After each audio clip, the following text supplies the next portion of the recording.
Season से vlogs नहीं डल पा रहे थे, पर अब रेगुलर व्लॉग्स दोबारा से शुरू होंगे। अब जितने भी पेंडिंग व्लॉग्स थे वो डाल के दोबारा से इस जर्नी को शुरू करते हैं। अभी तक के लिए माफ़ी आप सभी से। तो इस नई शुरुआत को शुरू करते हैं रिपब्लिक डे परेड के व्लॉग के साथ। सुबह के 4:30 बजे रेडी होके मैं निकल गया हूँ परेड के लिए। दिल्ली मेट्रो पकड़ के चल दिए अपनी मंजिल की ओर। और आज तो हर इंसान ही परेड के लिए जा रहा था। अपनी सांस अंदर खींच के जगह बना के मैं फाइनली पहुंच गया सेंट्रल सेक्रेटेरिएट मेट्रो स्टेशन के पास। अब मेट्रो स्टेशन निकल के मैं पहुंच गया अपने स्टैंड में, जहां जाते ही मोदी जी के पहुंच गए और मोदी जी के आते ही शुरू हुआ शहीदों को श्रद्धांजलि देने का सिलसिला। और ये जो फील थी ना, ये हमें कितना प्राउड फील करा सकती है, इसका कोई अंदाज़ा भी नहीं लगा सकता। They are the people who sacrifice themselves for us, for keeping our country safe, for keeping us safe, and nothing less than the respect that they get is what they deserve. Salute to them.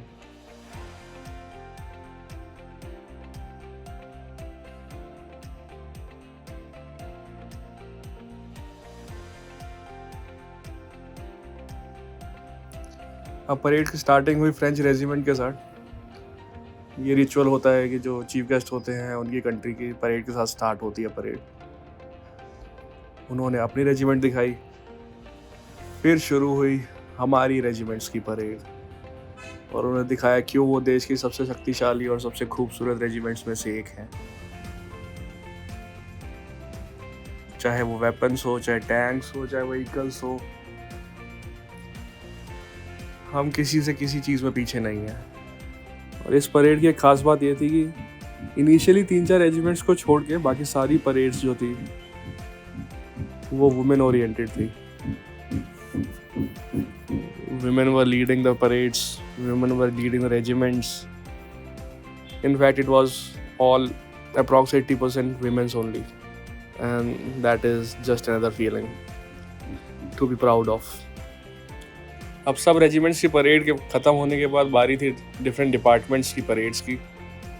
इसमें भी सारी female oriented parades ही थी, सब females lead कर रही थी हर department को। And it was such a proud moment for all of us.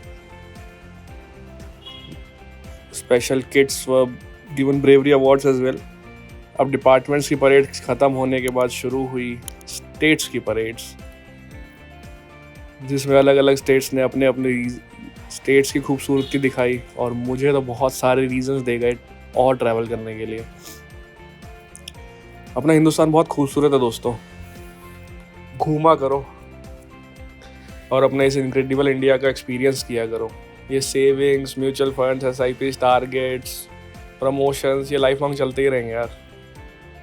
But please at least find time for yourself to travel, because travel जितना सिखाता है ना, मुझे नहीं लगता लाइफ में और कोई भी चीज़ सिखाती है। एटलीस्ट मुझे तो नहीं सिखाती है। अगर आपको कुछ सिखाता है तो you can drop your comment down below and you can let me know कि क्या है वो ऐसी चीज़ जो आपको एक्सपीरियंस कराती है जैसा मुझे ट्रैवल एक्सपीरियंस कराता है। और अगर आप भी वैसे ही सोचते हैं जैसे मैं सोचता हूँ, तो drop your next destination where you are travelling to. हो सकता है हम भी वहीं ट्रैवल करें। अभी मैं इस खूबसूरती को अपनी आंखों से देख ही रहा था कि हमारे वुमेन ऑफिसर्स की रैली बाइक पे स्टंट करती हुई आ गई और हमारे होश उड़ा दिए उन्होंने।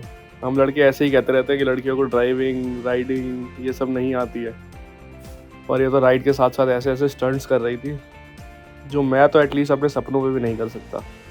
क्या आप कर सकते हो? वैसे चालान कट जाएगा, करोगे कहाँ?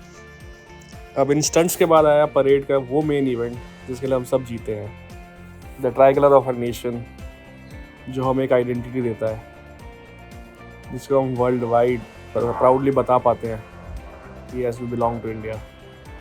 एंड वो ट्राई कलर बाइक से स्टार्ट होके